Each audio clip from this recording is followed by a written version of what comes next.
नमस्कार. जनहित न्यूज लाईव्हमध्ये आपलं सहर्ष स्वागत. शिक्षकांच्या विविध मागण्यांसाठी मुपटा शिक्षक संघटनेच्या वतीने जिल्हा परिषदेसमोर ठिय्या आंदोलन करण्यात आले आणि आपल्या विविध मागण्यांचे निवेदन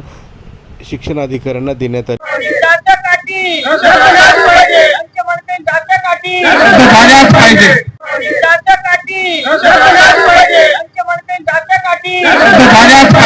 ऑगस्ट 2026 रोजी मुपटा शिक्षक संघटनेचे सर्वा तथा आमचे मार्गदर्शक प्राध्यापक सुनील भाऊ मगरे यांच्या सूचनेनुसार संपूर्ण मराठवाड्यामध्ये या ठिकाणी आंदोलन होत आहे. आमच्या प्रमुख मागण्या ह्या आहेत की शासनाने टप्पा अनुदान चे वेळोवेळी आश्वासन दिले आहे, परंतु नैसर्गिक टप्पावाढ अद्यापही शिक्षकांना मिळालेला नाही, म्हणून तो टप्पा शासनाने लवकरात लवकर द्यावा, अन्यथा भविष्यामध्ये यापुढेही तीव्र आंदोलन करण्यात येईल. आंदोलनाच्या माध्यमातून मुपटा शिक्षक संघटनेच्या ज्या प्रमुख मागण्या आहेत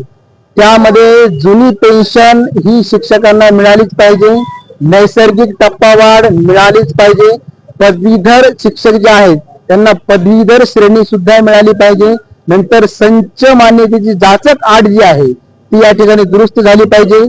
एनपीएस संदर्भामध्ये अनेक अडचणी आहेत, त्यामुळे एनपीएस मध्ये दुरुस्ती केली पाहिजे. बऱ्याच लोकांचे एनपीएस अकाउंट अद्यापही उघडले नाहीत,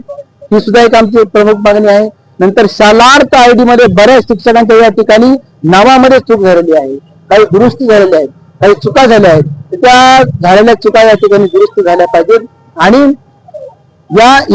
ज्या काही मागण्या आहेत त्या सर्व मागण्या आमच्या या ठिकाणी पूर्ण झाल्या पाहिजेत अशी या ठिकाणी आमच्या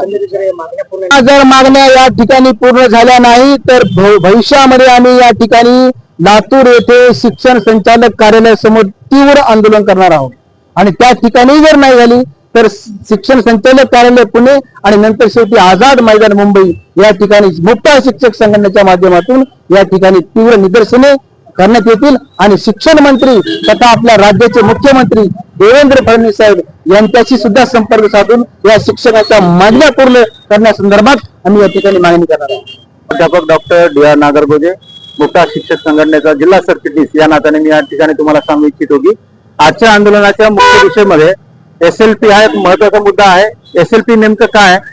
पोर्टल ज्यावेळेस कार्यान्वित नव्हतं, शासनाने शिक्षक आणि शिक्षकेतर कर्मचाऱ्यांच्या भरतीसाठी पोर्टल व्यवस्था केली होती, पण मध्यंतरीच्या काळात 2-3 वर्ष पोर्टल ऍक्टिव्हेट नसताना त्या काळामध्ये रितसर प्रचलित पद्धतीने काही संस्थांनी शिक्षकांची भरती केलेली होती. त्या शिक्षकांच्या भरतीला महाराष्ट्रातल्या उच्च न्यायालयाच्या अनेक खंडपीठाने अप्रूव्हल देण्यासंबंधी, त्यांचा शालार्थ आयडी काढण्यासंबंधी आणि त्यांना वेतन देण्यासंबंधी वेळोवेळी सूचना देऊन सुद्धा शासन हायकोर्टाच्या विरोधात सुप्रीम कोर्टामध्ये या शिक्षकांच्या विरोधामध्ये जाऊन त्यांनी SLP दाखल केलेली आहे. मला एकच म्हणायचं या ठिकाणी सगळ्या त्या वतीने की नेमका शिक्षकांना असं काय गुन्हा केलेला आहे? अनेक ठिकाणचे निर्णय तुम्ही उच्च न्यायालयाच्या मान्यतेप्रमाणे देता आणि फक्त एकाच निर्णयाच्या विरोधात SLP करण्याचा नेमका उद्देश काय होता? आणि यामध्ये महत्वाची गोष्ट म्हणजे SLP हा प्रत्येक शिक्षणाधिकाऱ्याने किंवा DID न करता महाराष्ट्रामधल्या कोकण विभाग असेल, नाशिक विभाग असेल, कोल्हापूर विभाग असेल या ठिकाणच्या DIDनी शिक्षणाधिकाऱ्यांनी उच्च न्यायालयाच्या निर्णयास अधीन राहून अप्रूव्हल आणि शालार्थ आयडी संबंधी कारवाई केली आणि काही लोकांचे अप्रूव्हल सुद्धा निघाले. पण फक्त काही विभागातल्या काही लोकांच्या मनमर्जीमुळे या शिक्षकांचे शालार्थ आयडी किंवा अप्रूव्हल असतील ते प्रलंबित राहिलेले आहेत. टप्पावाढ असेल, अनेक ठिकाणचे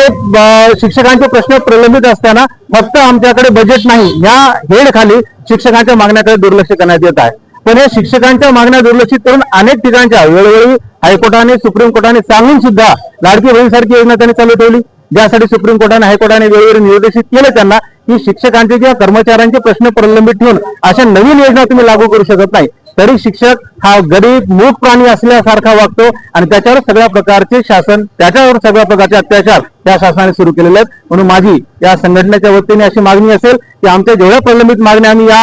या आंदोलनाच्या निमित्ताने शासनाच्या नजरेस आणून देऊ इच्छितो, त्या मागण्या जर तात्काळ विनाविलंब पूर्ण नाही झाल्या तर याच्या पुढे आम्ही 3 तारखेला आणि तिथेही जरी आमच्या मागण्यांना, रास्त मागण्यांना, न्याय मागण्यांना जर न्याय मिळत नसेल तर आझाद मैदानावर शिक्षक संघटना पूर्ण महाराष्ट्रभरातून आमचे कार्यकर्ते पदाधिकारी येऊन मोठ्या प्रमाणात तीव्र आंदोलन करतील आणि हे आंदोलन कदाचित सरकार न्याय मागण्याची राष्ट्र मागण्याची शासनाने उघड डोळ्याने उघड कानाने दखल घ्यावी एवढेच मी या ठिकाणी सांगतो आहे किंवा कोणाला पेन्शन नाही याविषयी आम्हाला वक्तव्य न करता आमचा हक्क आहे पेन्शन घेणं कारण सुप्रीम कोर्टाने सुद्धा वेळोवेळी सांगितलेलं की पेन्शन हे शिक्षकांना किंवा कर्मचाऱ्यांना तुम्ही भीक देत नाही तो त्यांचा हक्क आहे आणि कुणाचा हक्क कोणी हिरावून घेऊ शकत नाही संवैधानिक अधिकार आहे 2005 नंतर